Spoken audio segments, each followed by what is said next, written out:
الحمد لله رب العالمين والصلاة والسلام على رسوله سيدنا محمد وآله وأصحابه أجمعين.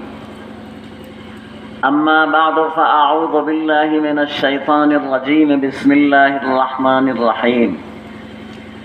أمن هو قانت آناء الليل ساجدا وقائما يحذر الآخرة ويرجو رحمة ربه هل يستوي الذين يعلمون والذين لا يعلمون انما يتذكر اولو الالباب.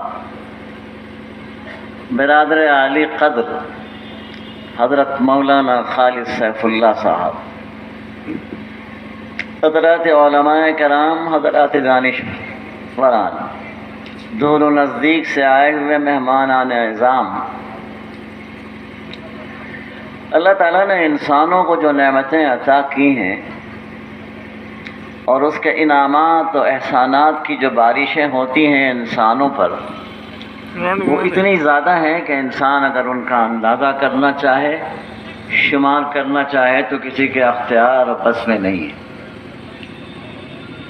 ان تعدوا نعمت اللہ لا تحصوها ان الانسان لظلوم کفار.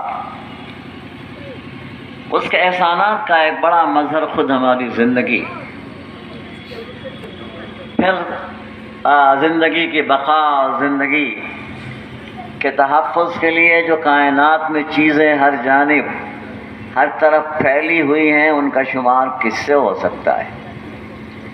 وَلَقَدْ كَرَّمْنَا بَنِي آدَمَ وَحَمَلْنَاهُمْ فِي الْبَرِّ وَالْبَحْرِ وَرَزَقْنَاهُمْ مِنَ الطَّيِّبَاتِ وَفَضَّلْنَاهُمْ